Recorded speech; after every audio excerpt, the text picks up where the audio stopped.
মাস রমজানুল মুবারক, এই পবিত্র মাসকে সামনে রেখে আমরা এখানে আলোচনায় বসেছি। এই মাসটির আল্লাহ পাক এত বরকত দিয়েছেন। এই মাসটি সম্পর্কে রাসূল করিম সাল্লাল্লাহু আলাইহি ওয়াসাল্লাম আখেরি শাবানে খুতবা পেশ করেছিলেন এবং সেই খুতবায় তিনি বলেছিলেন, হে উপস্থিত জনগণ, হে মানব মণ্ডলী, আল্লাহ পাক আমাদের জন্য একটি পবিত্র মাস আমাদেরকে দিচ্ছেন, দান করেছেন, যে মাসটির নাম হচ্ছে রমাদান। এটা শুধুমাত্র কোরআনের মহব্বতে, ইসলামের মহব্বতে, রাসূল করিম সাল্লাল্লাহু আলাইহি সাল্লামের মহব্বতে, এর ভিতরে দ্বিতীয় অন্য কোনো কারণ নাই, অন্য কোনো বিষয় নাই। বিষয় একটাই, আমরা আল্লাহ পাককে ভালোবাসি।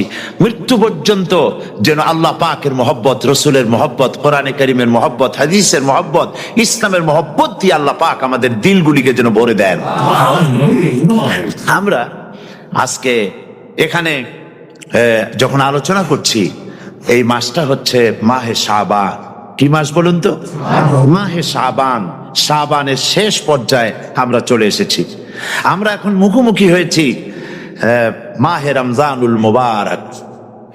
আলহামদুলিল্লাহ, রমজানুল মুবারক আমাদের সামনে।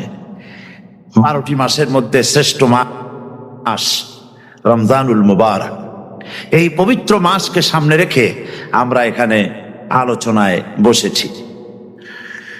এই মাসটির আল্লাহ পাক এত বরকত দিয়েছেন। এই মাসটি সম্পর্কে রাসূল করিম সাল্লাল্লাহু আলাইহি ওয়াসাল্লাম আখেরি শাবানে খুতবা পেশ করেছিলেন এবং সেই খুতবায় তিনি বলেছিলেন, হে উপস্থিত জনগণ, হে মানব মণ্ডলী, আল্লাহ পাক আমাদের জন্য একটি পবিত্র মাস আমাদেরকে দিচ্ছেন, দান করেছেন, যে মাসটির নাম হচ্ছে রমাদান।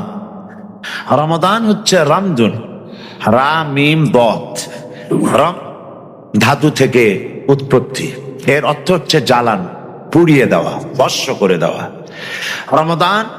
রমদান মুবারকে যারা নাকি সিয়াম সাধনা করে, আত্মত্যাগ করে, অর্থাৎ তিতিক্ষা, ত্যাগ এবং তিতিক্ষা করে, রমজান মুবারকে আল্লাহ পাক যেভাবে রোজা চান ওইভাবে যারা রোজা রাখে, তাদের সমস্ত গুনাহ সমূহকে আগুন যেমন আবর্জনাকে জ্বালিয়ে দেয়, রোজা যদি সঠিকভাবে কারো হয় তাহলে তার গুনাহগুলিকে এইভাবে জ্বালিয়ে ভস্ম করে দেয়। সুবহানাল্লাহ বিহামদিহি। এই রমাদান আমাদের সামনে। আমি আমার আলোচনার শুরুতে আমি আপনাদের খেদমতে আরজ করতে চাই যে মাসটির মধ্যে আমরা প্রবেশ করতে যাচ্ছি, দুটি জিনিস আমাদের সামনে এখন। একটি হচ্ছে আমরা মাহে রমজানকে ইস্তেকবাল করতে যাচ্ছি। মাহে রমজান আমাদের সামনে। দোয়া করে নেই যে আল্লাহ পাক এই পবিত্র রমজানের সম্মান করার মতো তৌফিক আমাদেরকে দান করো, আর যেভাবে রোজা রাখলে পরে তুমি খুশি হও সেইভাবে আমাদেরকে রোজা রাখার তৌফিক দান করো। এটি হচ্ছে সর্বশ্রেষ্ঠ মাস আল্লাহ পাক মুসলমানদের জন্য দান করেছেন। আবারও বলি আলহামদুলিল্লাহ। কোরআন শরীফের মধ্যে আল্লাহ সমস্ত ইবাদতের কথা বলেছেন, কিন্তু ডিটেইলস আলোচনা করেন নাই। হজ করতে হবে, কিন্তু উকুফে আরাফা করতে হবে, জেবার করতে হবে, তারপরে 7 বার তাওয়াফ করতে হবে, সাফা মারওয়া সাই করতে হবে। এগুলি কিন্তু কোরআন শরীফে আসে নাই, ডিটেইলস আসে নাই। নামাজ পড়তে হবে, কিন্তু জোহরে কয় রাকাত, আসরে কয় রাকাত, মাগরিবে কয় রাকাত, এই রাকাতগুলি কিভাবে বিন্যস্ত করতে হবে কোরআন শরীফে তা আসে নাই, বর্ণনা করা হয়নি। চিন্তা হতে পারে যে তাহলে এগুলো আমরা পাইলাম কই? আমরা পেয়েছি কোরআনের ব্যাখ্যা হচ্ছে রাসূল করিম সাল্লাল্লাহু আলাইহি ওয়াসাল্লাম। হুজুর এটাকে আমাদেরকে বলে দিয়েছেন, তিনি সারে ছিলেন, শরীয়ত প্রণেতা ছিলেন। তো সমস্ত ইবাদতকে আল্লাহ পাক সংক্ষেপে তিনি আউটলাইন অথবা গাইডলাইন তিনি দিয়েছেন আল্লাহ পাক। রমজান মুবারক হচ্ছে একমাত্র ইবাদত যে রমজান সম্পর্কে আল্লাহ পাক ডিটেইলস পূর্ণ একটি রুকু আল্লাহ পাক আলোচনা করেছেন। সুবহানাল্লাহ। রোজা শুরু করবেন কোনখান থেকে, শেষ করবেন কোথায় গিয়ে, সফরে প্লেনে যখন চলবেন তখন আপনার রোজার অবস্থা কি হবে, যদি দেশে যান তখন কি হবে, অসুস্থ হলে কি হবে, কিভাবে রোজা রাখবেন, কিভাবে রোজা ভাঙবেন, তারপরে কখন শুরু হবে, কখন কি হবে ইত্যাদি বিস্তারিত বিবরণ রোজার মতো করে এত অন্য কোন ইবাদতের ব্যাপারে আল্লাহ এতটা বলেন নাই যতটা বলেছেন রোজার ব্যাপারে। তাহলে নিশ্চয়ই বুঝতে পারছেন রোজাটা অত্যন্ত গুরুত্বপূর্ণ ইবাদত, সবটাই গুরুত্বপূর্ণ, কিন্তু রোজাটা আল্লাহর কাছে বেশি গুরুত্বপূর্ণ। সুবহানাল্লাহ। আচ্ছা, বেশি গুরুত্বপূর্ণ কেন সে কথা কি বলবো? অবশ্যই বলবো। বেশি গুরুত্ব এই কারণে, আল্লাহ পাক বলেছেন, এটা হচ্ছে হাদিসে কুদসি, আল্লাহ পাক বলেছেন রোজা হলো আমার জন্য। কে বলতেছেন বলুন তো? আল্লাহ পাক বলছেন রোজা হচ্ছে আমার জন্য, রোজার পুরস্কার আমি দেব। অন্য বর্ণনায় এসেছে রোজা আমার জন্য আর রোজাদারের পুরস্কার আমি আল্লাহ নিজেই পুরস্কার। সুবহানাল্লাহ, সুবহানাল্লাহ। তাহলে প্রশ্ন আসে, আল্লাহ পাক বলছেন রোজা আমার জন্য, as-sawmuli, আল্লাহ তো একথা কোথাও বলেন না az-zakatuli, as-salatuli, al-hajjuli, রোজা আমার কি বলে, জাকাত আমার জন্য, হজ আমার জন্য, নামাজ আমার জন্য, একথা কিন্তু আল্লাহ বলেন নাই। অবশ্যই আমরা জাকাত হোক, নামাজ হোক, হজ হোক তার জন্য করি, আল্লাহর জন্য করি। রমজানের ব্যাপারে আল্লাহ খাস করেছেন যে as-sawmuli, রোজা আমার জন্য। এই কথাটার অর্থ কি, তাৎপর্য কি, ব্যাখ্যা কি, সিগনিফিকেন্স কি? এর সিগনিফিকেন্স হচ্ছে এই যে প্রত্যেকটা ইবাদতের দুটি ধরন আছে। কয়টা ধরন বলুন তো? দুটি ধরন। একটি ধরন হচ্ছে বাহ্যিক আর একটা হচ্ছে আভ্যন্তরীণ। প্রত্যেকটা ইবাদতের দুটি দিক আছে, একটা মানুষকে দেখানো আর একটা ভেতরের। যেমন নামাজ, একটি লোক নামাজ পড়ে না, কিন্তু এমন একটা সমাবেশের মধ্যে পড়ে গেছে সবাই নামাজ পড়ে। এখন আমি যদি নামাজ না পড়ি তাহলে লোকে বলবে কি? তখন উজু আছে কি না আছে দাঁড়ায় গেল, আল্লাহু আকবার। তাহলে দেখা গেল নামাজ আল্লাহর জন্য পড়ে, আবার মানুষের জন্য দেখাবার জন্য পড়ে। যাকাত এটা দেয় মানুষে, তার নিয়তটাকে আল্লাহ পাক ভালো জানেন। কিন্তু কিছু লোক তেমন আছে যাকাতের নামে লুঙ্গি, আমাদের দেশে আছে, এখানে কি করে আমি জানি না, লুঙ্গি শাড়ি কিনে তারপরে বাড়িতে সব জমা করে এরপরে গরিবদের দাওয়াত দেয় এবং সকলকে দেখায় এভাবে লুঙ্গি দিল, শাড়ি দিল, লোকেরা দেখলো যে জাকাত দিল, খুব জাকাত দিয়েছে। কোরবানির ব্যাপারে এভাবে বিরাট একটা গরু কিনলো, কিনে মানুষকে দেখাইলো। চট্টগ্রামে আছে সবচেয়ে বড় দামের গরু একটা কিনে গরুর গলায় মালা একটা পরাইয়া তারপরে শহর ঘুরায়। এখন অবশ্য এটা কমে গেছে আগের থেকে অনেক। মানুষ দেখুক যে অমুকে এই গরুটা কোরবানি করেছে। এটা কি কোরবানির জন্য হলো না মানুষকে দেখাবার জন্য হলো? হজ, টাকা আছে, লোকেরা বলবো কি যে এত টাকার মালিক তাও হজে যায় না, সুতরাং যাই একটু হজ করে আসে। তাহলে হজ করা গেল, আবার মানুষকে দেখাবার জন্য করলো। দুটি জিনিস আছে। কিন্তু একমাত্র রোজা যদি কেউ রাখে মানুষকে দেখাবার জন্য, সকাল থেকে শুরু করে সন্ধ্যা পর্যন্ত না খাইয়া কোনো পাগলও থাকবে না। বলেন আপনারা ঠিক কিনা? সে তো মানুষকে দেখাবার জন্য দাঁত পরিষ্কার করে নিল, দুপুরে ভাত খাই নিল, বউতেও টের পাইল না। পারবে কিনা? পারবে। টয়লেটে গিয়ে খাই নিল ভালো করে, কোনো একটা আড়াল জায়গা নিয়ে খেয়ে গেল, বাচ্চাও দেখলো না, বউতেও দেখলো না, খেয়ে নিল। তাহলে সে তো রোজা রাখলো না। আল্লাহ পাক বলছেন as-sawmuli, রোজা হচ্ছে আমার জন্য। যে রোজা রাখে আমার জন্যই রাখে, মানুষকে দেখাবার জন্য সারাদিন না খাইয়ে থাকার কোনো প্রশ্নই ওঠে না। সুবহানাল্লাহ। সুতরাং রোজা যে রাখলো সে আমার জন্যই রাখলো। ওয়া আনা আজজি বিহি, রোজার পুরস্কার আমি আমার হাত দিয়ে দেব। সুবহানাল্লাহ, আমার হাত দিয়ে দেব। ম্যানেজার যদি বলে এই কাজগুলি করলে পরে বেতন, নির্ধারিত বেতন পাবা, আর এইটা যদি করো তাহলে বেতনটা আমি দেবো আমার হাত দিয়া, তাহলে এমপ্লয় যারা তারা বুঝতেই পারবে যে মালিক যখন নিজেই দেবে তাহলে ম্যানেজারের মতো দেবে না, মালিকের মতোই বড় করে দেবে। তো আল্লাহ পাক ফেরেশতাদের কাছে এটা রাখেন নাই, সব নেকি তোমরা লেখো গিয়া, আর রোজার সওয়াব আমার হাত দিয়ে আমি দেব। সুবহানাল্লাহ। এরপরে আল্লাহ পাক বলছেন, অন্য রেওয়ায়েতে এসেছে রোজা আমার জন্য, আর রোজাদারের পুরস্কার আর কিচ্ছু না, রোজাদারের পুরস্কার আমি আল্লাহ নিজেই পুরস্কার হয়ে যাব। সুবহানাল্লাহ। হাদিস শরীফে এসেছে রোজা রাখলে পরে ক্ষুধার কারণে, খালি পেটে থাকার কারণে টক্সিন জাতীয় এক প্রকারের গ্যাস তৈরি হয় পেটের ভেতরে, স্টমাকের মধ্যে, ফলে মুখে এক রকমের দুর্গন্ধের সৃষ্টি হয়। নবীজি বলেছেন রোজাদারের মুখের থেকে যে গন্ধ বের হয় আল্লাহ পাকের কাছে রোজাদারের মুখের গন্ধ মেশক আম্বারের চাইতে বেশি পবিত্র। আপনার মুখের গন্ধটাও আল্লাহর কাছে পবিত্র। রোজাদারের জন্য, রোজাদারদের জন্য জান্নাতের একটি দরওয়াজা খাস করে রাখা হয়েছে, যার নাম রাইয়ান। এই দরওয়াজা রোজাদারদের জন্য, কেবলমাত্র রোজাদারেরা সেখান থেকে প্রবেশ করবে, আর কেউ প্রবেশ করতে পারবে না। এই রোজাদারদের সম্পর্কে আল্লাহ পাক বলেছেন, হাদিস শরীফে এসেছে, বুখারী শরীফের হাদিস, রাসূল করিম সাল্লাল্লাহু আলাইহি ওয়াসাল্লাম বলেছেন, লিস-সাইমে ফারহাতান, ফারহাতুন ইনদা ফিতরিহি ওয়া ফারহাতুন ইনদা লিকাই রাব্বিহি। রোজাদারের জন্য দুইটা খুশি। কয়টা খুশি বলুন তো? কে বলছেন? আল্লাহ রাসূল বলছেন রোজাদারের জন্য দুইটা খুশি। লিস-সাইমে ফারহাতান, দুটি খুশি। ফারহাতুন ইনদা ফিতরিহি, একটা খুশি হচ্ছে ইফতারের সময়। এই ফিতরিহি দুটি কথা, এই একটি কথার দুটি ব্যাখ্যা হয়। একটা হচ্ছে ইফতারের সময়, ইফতারের কথা বলা হয়েছে, আর ঈদের কথাও এর মধ্যে বলা হয়েছে। ইফতারের সময় হলে একটা খুশি, আর একটা খুশি হচ্ছে ইনদা লিকাই রাব্বিহি, যখন রোজাদারের সঙ্গে আল্লাহ পাক দেখা করবেন তখন হবে আর একটা খুশি। তার মানে হচ্ছে রোজাদারদের সঙ্গে স্পেশাল আল্লাহ রাব্বুল আলামিন সাক্ষাৎকারের ব্যবস্থা করবেন। সুবহানাল্লাহ। তাহলে দুটি জিনিস হলো, একটা হলো ইফতারের জন্য রোজাদারের জন্য দুটা খুশি, একটা হলো ইফতারের সময়, আর একটা হচ্ছে আল্লাহর সঙ্গে যখন দেখা করবে। তো ইফতারের যে খুশিটা, এই খুশি রোজাদার ছাড়া কেউ বুঝবে না।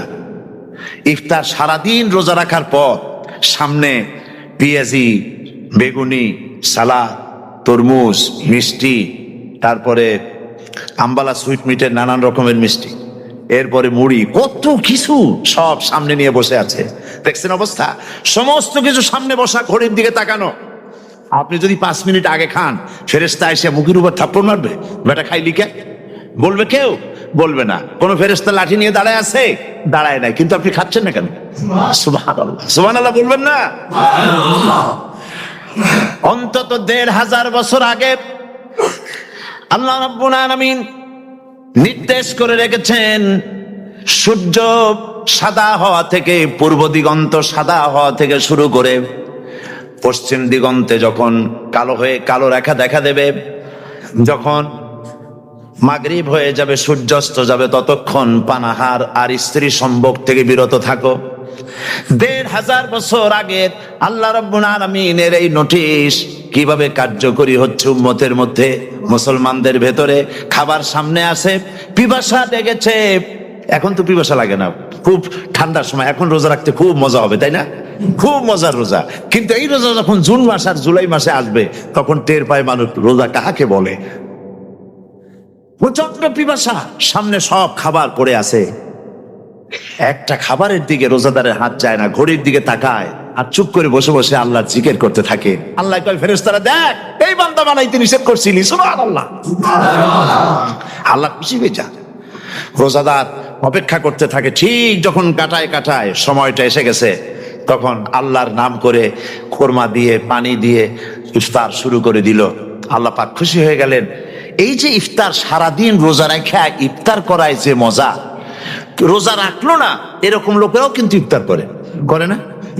পুরান ঢাকায় আছে, ঢাকা তো কয়েকটা এলাকা আছে, পুরান ঢাকার লোকেরা নাকি বলে যে, যারা রোজা রাখে না তারা বলে যে, রোজা না রাখিয়া একরকম পাপ করছি, আর ইফতার না করিয়া কবিরা গুনাহ করবো নাকি? ইফতার তো করাই লাগবে। তো খুব মজা করে ইফতার করে তারা।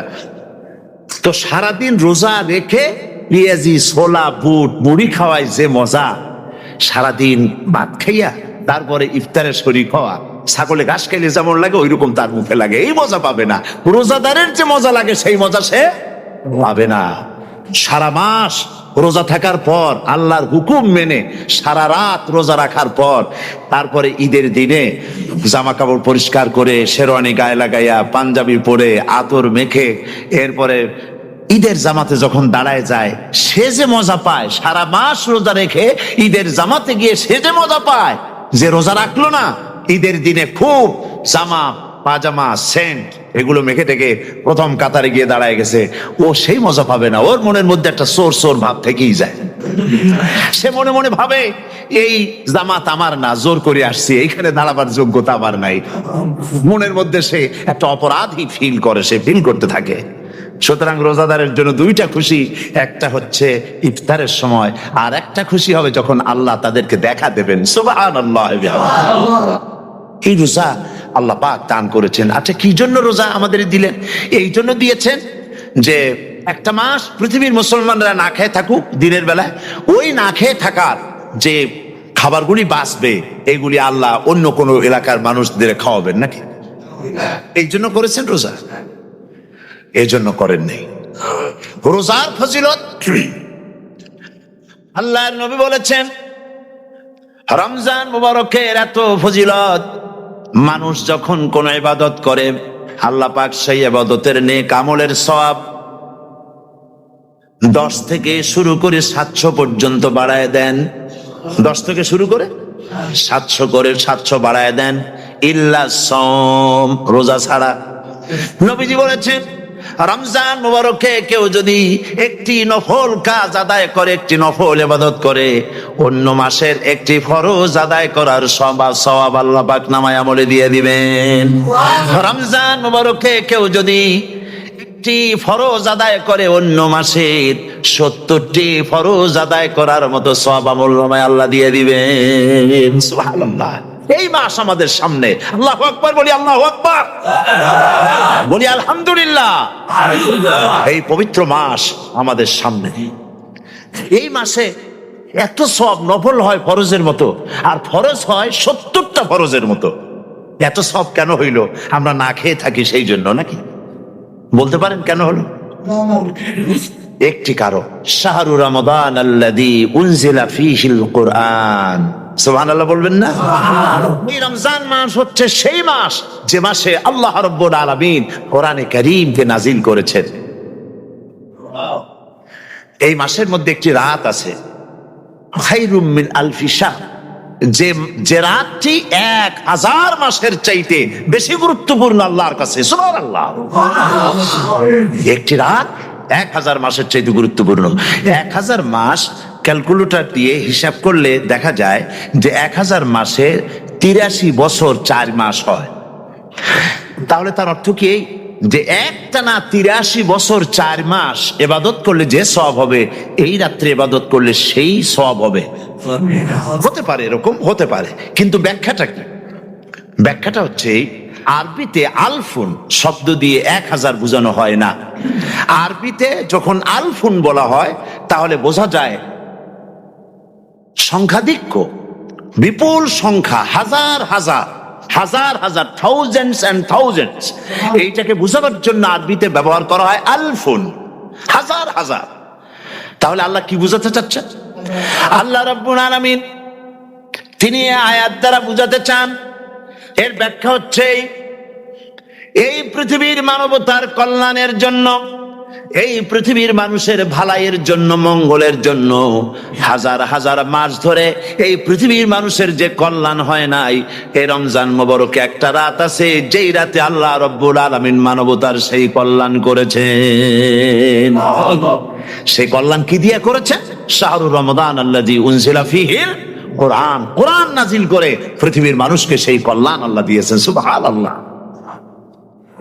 বন্ধুগণ, কোরআন, কোরআন কি নিয়ামত আমাদের কাছে!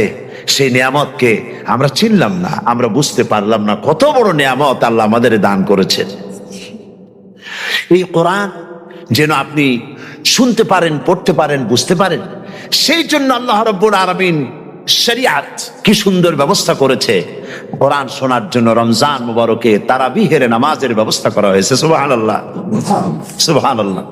যারা সব সময় পড়তে পারেন না, কোরআন তেলাওয়াত জানেন না, অথবা সারা বছরও এক খতম কোরআন শরীফ পড়া হয় না, শরিয়াত কি সুন্দর বিধান করলো যে আপনি যেন 30 পারা কোরআন শরীফ শুনতে পারেন। এই ব্যবস্থা তারাবিহের নামাজের মধ্যে শরিয়াত করে দিয়েছে। আলহামদুলিল্লাহ, আলহামদুলিল্লাহ। যাদের টাকা কড়ি আছে, আমি তাদেরকে অনুরোধ করব, যদি পারেন তাহলে মেহেরবানি করে রমজান মুবারকে উমরা পালন করবেন। আমি উমরার নিয়ত করে এসেছি, ঢাকা থেকে উমরার নিয়ত করে এসেছি, আপনাদেরকে দেখে গেলাম। আর আমি এখান থেকে ডাইরেক্ট মদিনা মুনাওয়ারায় চলে যাব ইনশাআল্লাহ। লাইলাতুল কদর পর্যন্ত হারামাইনুশ শরীফাইনে কাটাতে চাই, নিয়ত করেছি। আপনারা দোয়া করুন আল্লাহ যেন কবুল করেন। কি মজা যখন আপনি হারামাইনুশ শরীফাইনে যখন তেলাওয়াত শুনবেন, আপনার কাছে মনে হবে যেন কোরআন শরীফ নাজিল হতেছে। সুবহানাল্লাহ। সেখানে তো নামাজের পরে হাত তুলে মোনাজাত করা হয় না, শুধুমাত্র রমজান মুবারকে বেতেরের নামাজের মধ্যে ইমাম সাহেব হাত তুলে মোনাজাত করেন। গত বছর রমজান মুবারকের লাইলাতুল কদরে আমি ছিলাম, গত কয়েক বছর ধরে আল্লাহ যাওয়ার তৌফিক দিয়েছেন দয়া করে। সেখানে লাইলাতুল কদরে পত্রিকাগুলি লিখেছে 30 লাখের উপরে লোক ছিল মক্কা শরীফের হারাম শরীফে, 30 লাখের উপরে। যখন তেলাওয়াত হচ্ছে, মুনাজাত করতেছেন ইমাম সাহেব কাঁপতেছেন, মুনাজাত করতেছেন আর গোটা হারাম জুড়ে কান্নার রোল পড়ে গিয়েছে। কিভাবে কাঁদতেছে! সারাদিন মানুষ রোজা রেখে তারপরে ইফতার করতে যখন বসে, আমি সেই জান্নাতের কথা কেমনে আপনাদের বুঝাবো? রসগোল্লা কেমন লাগে বক্তৃতা দিয়ে 6 ঘন্টা বক্তৃতা দিয়েও বোঝানো যাবে না। যদি মুখের মধ্যে ঢুকাইতে পারি তাহলে বুঝবেন যে মজাটা কি। এটা তো আমি বুঝাইতে পারবো না কি মজাটা লাগে। সারাদিন রোজা রাখার পর সমস্ত লক্ষ লক্ষ মুসল্লিরা বসে আছে মক্কা শরীফে, কাবা শরীফ সামনে, এখানে বসে আছে। রোজাদারের সামনে আছে জমজমের পানি আর মদিনা মুনাওয়ারার খুরমা। আল্লাহর ঘর সামনে, জান্নাতের থেকে আর কাকে বলে সুবহানাল্লাহ। আর মসজিদে নববীর ভিতরে মদিনার আকর্ষণ কাশাস আলাদা।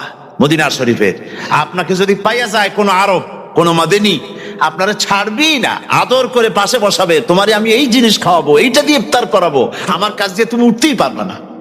আপনাকে জোর করে বসাই দিবে মসজিদে নববীতে, রিয়াদুল জান্নাহ, রাসূল করিম সাল্লাল্লাহু আলাইহি ওয়াসাল্লামের কবর শরীফের কাছে বসে আপনি ইফতার করতেছেন। কত বড় নসিব!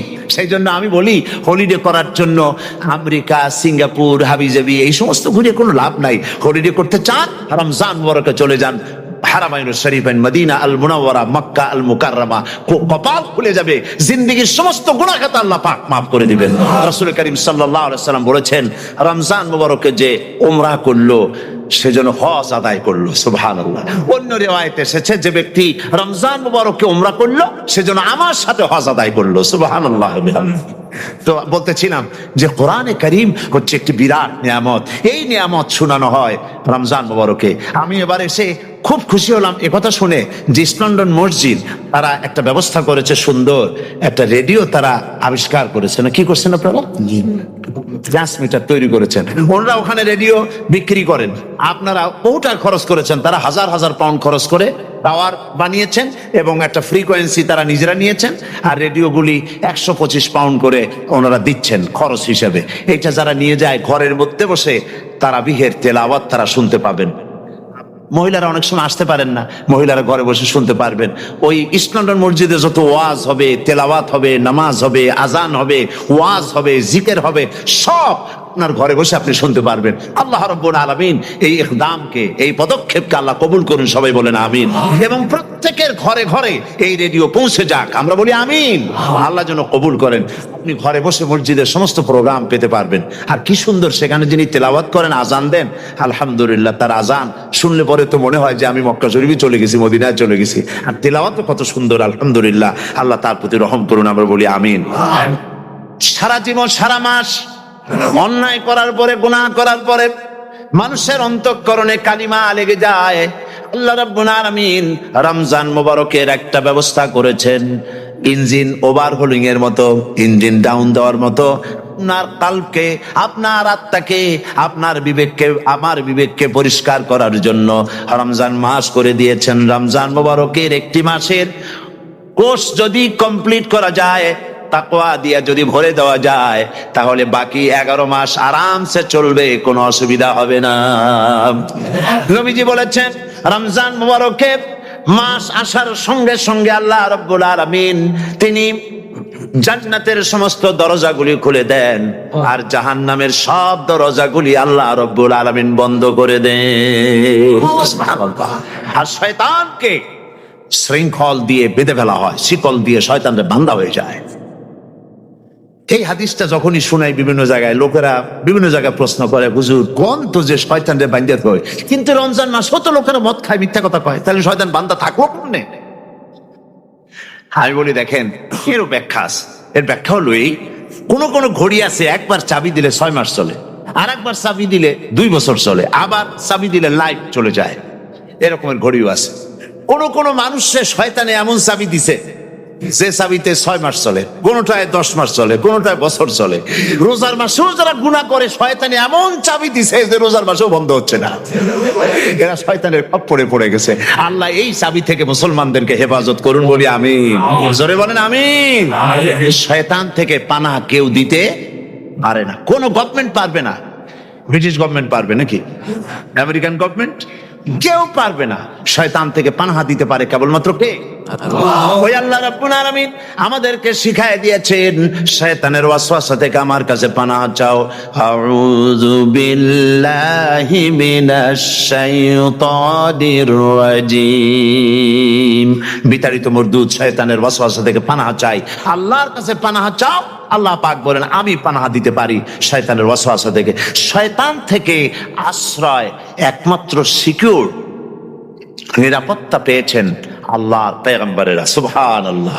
আম্বিয়া আলাইহিমুস সালাম তারা আল্লাহ কর্তৃক নিয়ন্ত্রিত, শয়তানের ক্ষমতা নাই পয়গম্বরদের কাছে যাওয়া। চতুর সীমানার ভেতরে শয়তান প্রবেশ করে কোন নবীকে ওয়াসওয়াসা দিতে পারবে না। বলি সুবহানাল্লাহ। এই জন্য শয়তান থেকে বেঁচে যাওয়া, শয়তানের ওয়াসওয়াসা থেকে বাঁচা খুবই কঠিন। সেই জন্য আল্লাহ পাক বলছেন শয়তানকে বেঁধে রাখা হয়, জান্নাতের সমস্ত দরজা খোলা, জাহান্নামের সমস্ত দরজা বন্ধ হয়ে যায়। এই নিয়ামতের মাস আমাদের সামনে। প্রত্যেকটি যখন কোনো ওয়ার্কশপ হয়, তো ওয়ার্কশপের জন্য এক একটা কি বলে সিলেবাস থাকে। রমজান মুবারক একটা ওয়ার্কশপ। এই ওয়ার্কশপের মধ্যে একটা সিলেবাস আছে, সেই সিলেবাসের নাম হচ্ছে কোরআন। কোরআন কোরআন কোরআন নাজিলের মাসে আমরা কি কোরআন তেলাওয়াত করি? বলেন। রোজা হচ্ছে, হাদিস শরীফের মধ্যে বলা হয়েছে আস-সাওমু জুন্নাহ, রোজা হচ্ছে ঢাল। রোজা কি কন্ত? ঢাল। বোঝেন তো ঢাল কি? প্রোটেক্টর। আপনি জিহাদের ময়দানে, যুদ্ধের ময়দানে নিরাপত্তার জন্য বাইরের থেকে আক্রমণকে ফিরাবার জন্য কি ব্যবহার করেন? ঢাল ব্যবহার করেন। রোজা হচ্ছে ঢাল, শয়তানের সমস্ত আক্রমণ থেকে বাঁচার জন্য রোজা হচ্ছে ঢাল। রোজার দিনে কেউ যদি আপনার সাথে ঝগড়া করে, তাহলে রাসূল বলেছেন তুমি বলো, তুমি ঝগড়ায় প্রবৃত্ত হবে না। তোমার সাথে যদি কেউ ঝগড়া করে, তুমি বলবে ইন্নী সাইম, আমি রোজাদার। আমি তোমার মতো ঝগড়া করতে আমিও পারি, আমি তোমার মতো গালাগালি দিতে পারি, কিন্তু আমি দেব না, ঝগড়াও করব না, গালিও দেব না, মারামারিও করব না, কারণ আমি রোজাদার। সুবহানাল্লাহ। রোজা আপনাকে গুনাহ থেকে বাঁচায় দেবে। দেখেন রোজা কিভাবে গুনাহ থেকে বাঁচায়। মিথ্যেবাদী, মিথ্যেবাদী সারাক্ষণ মিথ্যে কথা বলে, কিন্তু রোজার মাস আসছে।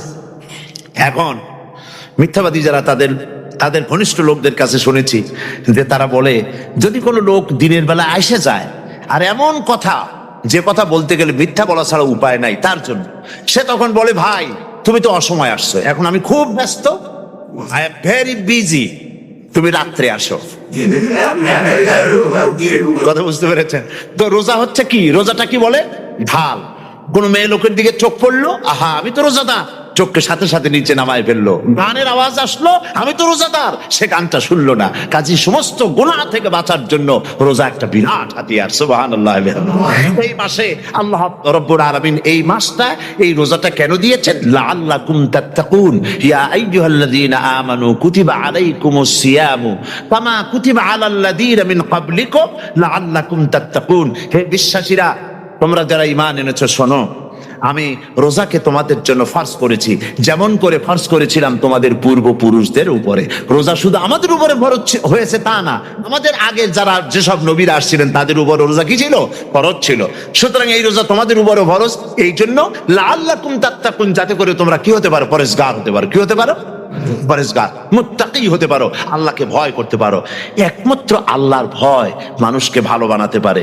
একটা মানুষ জান্নাতে যাওয়ার জন্য, জাহান্নাম থেকে বাঁচার জন্য একটা জিনিস, কয়টা জিনিস বলে?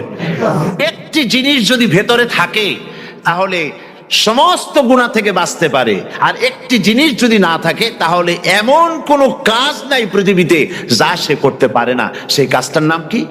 তাকওয়া। সবাই বলেন কাজটার নাম কি? তাকওয়া। যদি ভেতরে আল্লাহ পাকের ভয় থাকে, রব্বুল আলামিন আমাকে দেখছেন, তিনি আমাকে শুনতেছেন, এই ভয় যদি অন্তঃকরণের ভিতরে থাকে, তাহলে এই লোকটি কোনো গুনাহের কাজ করতে পারবে না, মিথ্যা বলতে পারবে না, ওজনে কম দিতে পারবে না, খাদ্যে ভেজাল দিতে পারবে না, শয়তানি বদমাশি করতে পারবে না। আর যদি এই জিনিসটির অভাব থাকে, যদি তাকওয়া না থাকে, তাহলে সমস্ত অন্যায় কাজ সে করতে পারবে। এই জন্য আল্লাহ রাব্বুল আলামিন বলেন, রোজা এই জন্য দান করেছে যাতে করে, রোজার মাস এই জন্য দিলাম, লাআল্লাকুম তাত্তাকুন, তোমাদের ভিতরে তাকওয়ার সৃষ্টি হয়। এই ওয়াজ আমি আপনাদের সামনে অনেকবার করেছি। হযরত ওমর রাদিয়াল্লাহু তাআলা আনহু রাতের বেলায় ঘুরতে ঘুরতে দেখেন এক বাড়িতে আলো জ্বলছে, শেষ রাত। এই রাত্রে বাড়িতে আলো জ্বলে কেন? ভাবলেন কোনো অসুখ বিসুখ হলো নাকি। তো উনি কাছে গেছেন, গিয়ে কান পেতে শুনতেছেন। বাড়ির মালিক বুড়ি তার যুবতী মেয়েকে ডেকে বলছে, মা ওঠো, তাড়াতাড়ি ওঠো। কেন? কয় যে সকাল তো হয়ে গেল, দুধ দই এনেছি, আমি দুধ এনে রাখছি, এখন তুমি পরিমাণ মতো সবটা পাত্রে পানি দিয়ে ভরে দাও, তাহলে ওজন বেশি হবে আর আমরা ভালো লাভ করতে পারবো। মেয়ে বলছে, মা তুমি বলো কি, এটা আমার দ্বারা সম্ভব না। কেন সম্ভব নয়? হযরত ওমর ফরমান জারি করেছেন, তিনি বলেছেন পানিতে দুধের মধ্যে পানি মিশাতে নিষেধ করেছেন। তাছাড়া রাসূল করিম সাল্লাল্লাহু আলাইহি ওয়াসাল্লাম খাদ্যদ্রব্যে ভেজাল দিতে নিষেধ করেছেন। কাজী হযরত ওমরের এই নির্দেশকে আমি অমান্য করতে পারবো না। মা বলছে, দেখো ওমর এখন তো ঘুমাইতেছে, এত রাত্রে তিনি কি এখানে আসছেন নাকি আমাদের এই কারবার দেখতে? তুমি পানি মিশাও ইচ্ছে মতো।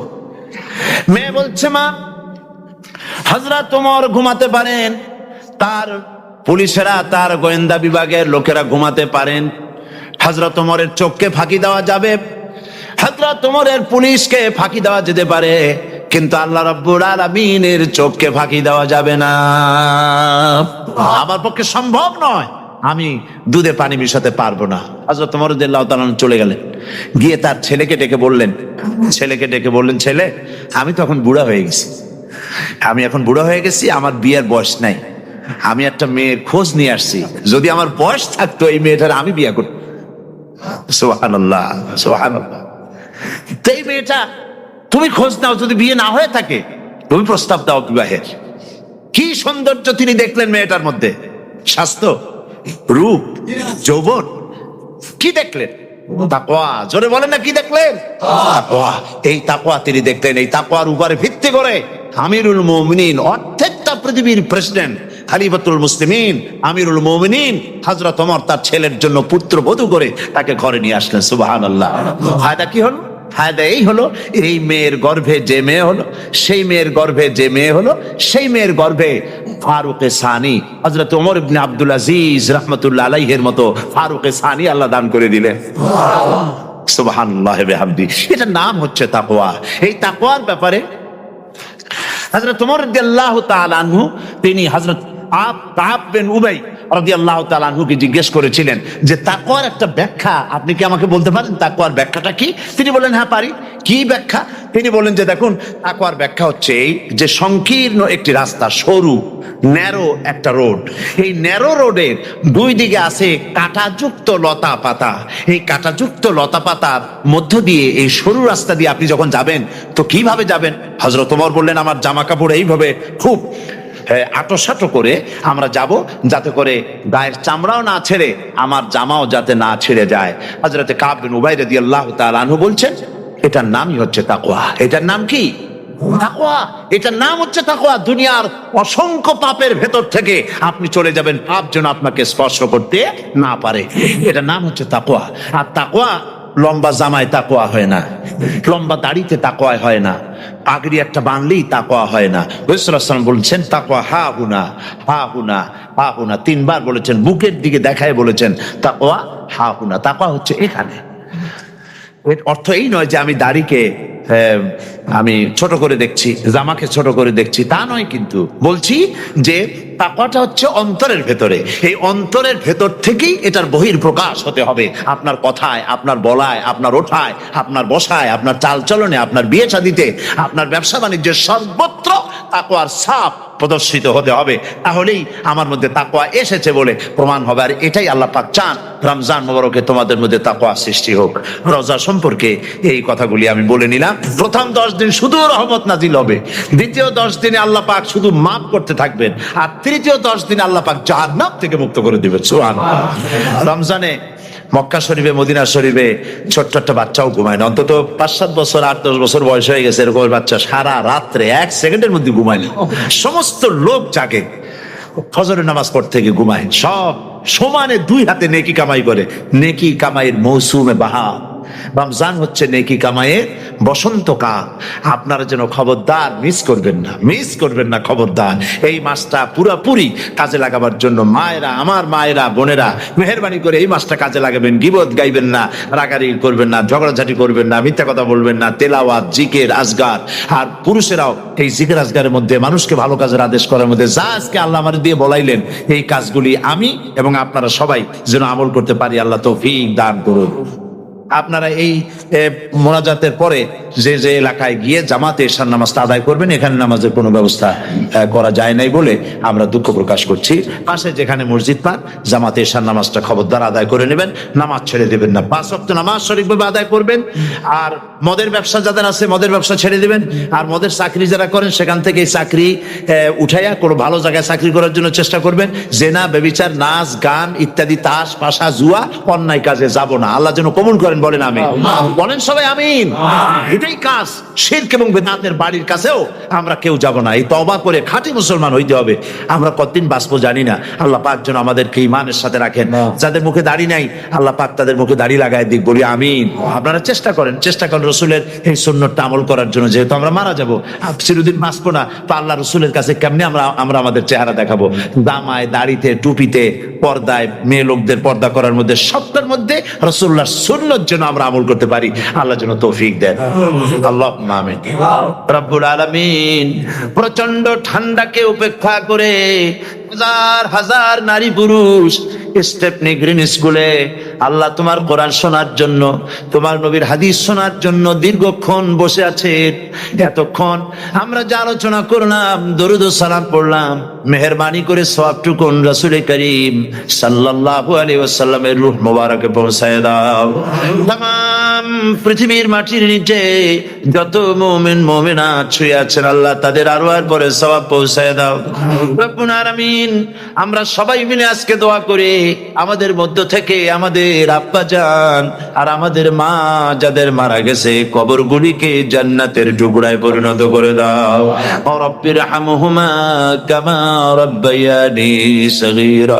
সবাই পড়েন রব্বির হামহুমা কামা রাব্বায়ানি সগীরা। হে আল্লাহ তাআলা, আত্মীয় স্বজন যদি বিদেশে থাকে, টেলিফোনে খোঁজ খবর পাওয়া যায়, চিঠি দিয়েও 6 মাস 1 বছরে খোঁজ খবর নেওয়া যায়, কিন্তু আমাদের মা বাপ যাদের দুনিয়া থেকে বছরের পর বছর হলো বিদায় হয়ে গেছে, টেলিফোন বা চিঠিপত্রের কোনো সিস্টেম নাই, কোনো কায়দা নাই, কোন হালতে কবরে আছে জানি না। আল্লাহ তুমি দয়া করে আমাদের বাপ জান যাদের মারা গেছে, আল্লাহ কবরটারে বেহেশত বানাইয়া দাও। রব্বুল আলামিন জনম দুঃখিনী মা, আমাদের মা যাদের মারা গেছে, 10টা মাস পেটের মধ্যে থেকে মাকে হাঁটু দিয়ে, পাও দিয়ে, মাথা দিয়ে, গুতা দিয়ে কষ্ট দিয়েছি। আবার মা ডেলিভারিতে নিদারুণ কষ্ট করেছেন, যা মা ছাড়া কেউ বুঝবে না। এরপরে 2.5 বছর পর্যন্ত মায়ের বুকের দুধ চুষে চুষে খেয়ে মাকে বিরক্ত করেছে, পেশাব পায়খানা করে মাকে কষ্ট দিয়েছি। আল্লাহ তাআলা আমাদের মা বাপ অনেকেরই গরিব ছিল, হাট নাই, বিছানা নাই, তোষক ছিল না, কোনো রকম করে আল্লাহ তাআলা বিছানায় শোয়া থাকতো, পেশাব করে, ছেলে মেয়ে পেশাব করে বিছানা ভিজায় দিয়েছে। মা নিজে আঁচলটা ভিজা আঁচলের উপরে শুয়ে ছেলেকে মেয়েকে বুকের উপরে করে সারাটা রাত কাটায় দিয়েছে। এই মা যার দুনিয়া থেকে বিদায় হয়ে গিয়েছে, আল্লাহ দয়া করে কবরটাকে জান্নাতের টুকরা বানাইয়া দাও। আল্লাহ তাআলা আমাদের মা বাপ যাদের মারা গেছে তাদের উপর তোমার রহমত নাজিল করো। আমাদের দাদা দাদি, নানা নানি, আত্মীয় স্বজন, পাড়া প্রতিবেশী যারা মারা গেছে তাদের উপরে রহম করো। রব্বুল আলামিন আল্লাহ তাআলা আমরা যারা হাত তুলেছি, তোমার বান্দা বান্দিরা হাত তুলেছে, তুমি আরশে আজিম থেকে একটু তাকায় দেখো। আমরা কোন রাজা বাদশার কাছে হাত তুলি নাই, আমরা কোন প্রধানমন্ত্রী প্রেসিডেন্টের কাছে হাত তুলি নাই, কোন পীর বুজুর্গের কাছে হাত তুলি নাই, আমরা হাত তুলেছি শাহানশাহ রব্বুল আলামিনের দরবারে। রব্বুল আলামিন, আমরা যতগুলি লোক হাত তুলেছি এর মধ্যে জিনাকার থাকতে পারে, মদখোর থাকতে পারে, বেনামাজি থাকতে পারে, সুদখোর থাকতে পারে। আল্লাহ, কত রকমের গুনাহ করে আমরা হাত তুলেছি। আল্লাহ, তুমি যদি দয়া করে আজকে আমাদের এই লোকগুলি কি তোমার বান্দা বান্দি গুলারে যদি মাফ করে দাও, আকাশের জমিনে এমন কেউ নাই যার কাছে তোমার এজন্য কৈফিয়ত দেওয়া লাগে। রব্বুল আলামিন, দয়া করে আমাদের জিন্দেগির গুনাহ মাফ করে দাও। আল্লাহ তাআলা, আমার মা বোনেরা কষ্ট করে এই ঠান্ডাকে উপেক্ষা করে যারা এসেছেন, আল্লাহ তুমি মা বোনদের হায়াত দারাজ করে দাও, মা বোনদেরকে পর্দায় থাকার তৌফিক দিয়ে দাও। হে আল্লাহ, মা বোনদের এমন জীবন যাপন করার তৌফিক দাও যাতে করে কিয়ামতে হযরত আয়েশা, হযরত খাদিজা, হযরত ফাতেমার সঙ্গে হাসর নসিব হয়ে যায়। আল্লাহ, আমরা যারা হাত তুলেছি ঋণগ্রস্তদের ঋণ পরিশোধের তৌফিক দান করে দাও। হে আল্লাহ তাআলা, অসুখ বিসুখ যাদের আছে মাফ করে দাও। যারা নাকি হালাল ব্যবসা করে হালাল ব্যবসা বরকত দিয়ে দাও। হারাম ব্যবসা যারা করে, আল্লাহ মদের ব্যবসাতে হারাম ব্যবসা, তুমি মুসলমানদের মনের মধ্যে জাহান্নামের ভয় দিয়ে দাও। হে আল্লাহ, মদের ব্যবসার মতো জঘন্য ব্যবসা থেকে মুসলমানদের বাঁচাও আল্লাহ। হে আল্লাহ রব্বুল আলামিন, জিনা থেকে বাঁচাও, সুদ থেকে বাঁচাও, ঘুষ থেকে বাঁচাও। এই পবিত্র রমজান মাস আসতেছে, তাদের তুমি মাফ করবে তুমি জানো। আল্লাহ, রমজানের বরকত থেকে আমরা যেন মাহরুম না হয়ে যাই। আল্লাহ, তোমার বান্দা বান্দি আমরা যারা হাত তুলেছি এমন রোজা রাখার তৌফিক দাও যাতে তুমি খুশি হও বাবু। আমাদের কাঁদার তৌফিক দাও। সেহরি ভালোভাবে সেহরি করা, তোমাকে খুশি করার জন্য ইফতার করা, তোমার খুশির জন্য রোজা রাখা, তেলাওয়াত করা, সেজদা দেওয়া, নামাজ পড়া, জিকির করা, আল্লাহ তাআলা এগুলি বেশি বেশি করে করার তৌফিক আমাদেরকে দান করে দাও আল্লাহ রাব্বুল আলামিন। আল্লাহ, সকলের ঈমান মজবুত রাখার তৌফিক দান করে দাও। হায় আল্লাহ, তোমার কাছে একটা দোয়া করি, জাহান্নামের আগুন 3000 বছর বসে তপ্ত করেছে। জাহান্নামের আগুনে আমরা জ্বলতে পারবো না বাবা। জাহান্নামের আগুন আমাদের জন্য হারাম করে দাও আল্লাহ। আল্লাহুম্মা আজিরনা মিনান নার। সকলে পড়েন আমার সাথে, আল্লাহুম্মা আজিরনা মিনান নার, আল্লাহুম্মা আজিরনা মিনান নার ওয়া আদখিলনাল জান্নাতা মাআল আবরার। আল্লাহ তাআলা, এই মানুষগুলি এদের সাথে আমার কোনো আত্মীয়তার সম্পর্ক নাই, এদের সাথে আমার কোনো রক্তের সম্পর্ক নাই। এই মানুষগুলি মা বোনেরা ভাইয়েরা আমাকে তারা ভালোবাসেন দ্বীনের জন্য, আমি তাদেরকে ভালোবাসি দ্বীনের জন্য। আল্লাহ, এই ভালোবাসা যেন দুনিয়ায় শেষ না হয়, এই ভালোবাসা দিয়ে যেন কিয়ামতের দিন আমরা এক জান্নাতে থাকতে পারি, এই তৌফিক তুমি আমাদেরকে দান করে দিও। আল্লাহ তাআলা, तमाम পৃথিবীর মুসলমানদের উপরে তোমার রহমত নাজিল করো, বাংলাদেশের উপরে রহমত নাজিল করো, চেচনিয়া বসনিয়ার উপরে রহম করো। আল্লাহ, চেচনিয়ার মুসলমানদের দেখার কেউ নাই তুমি ছাড়া বাবু, তুমি রক্ষা করো। রাশিয়াকে দুর্বল করে দাও, চেচনিয়ার মুসলমানদেরকে আজাদ করে দাও, কাশ্মীরকে আজাদ করে দাও, দুনিয়ার সমস্ত স্বাধীনতাকামী মুসলমানদেরকে স্বাধীন বানায় দাও। আল্লাহ তাআলা, নতুন শতাব্দীতে মুসলমানদের আর মেরো না আল্লাহ।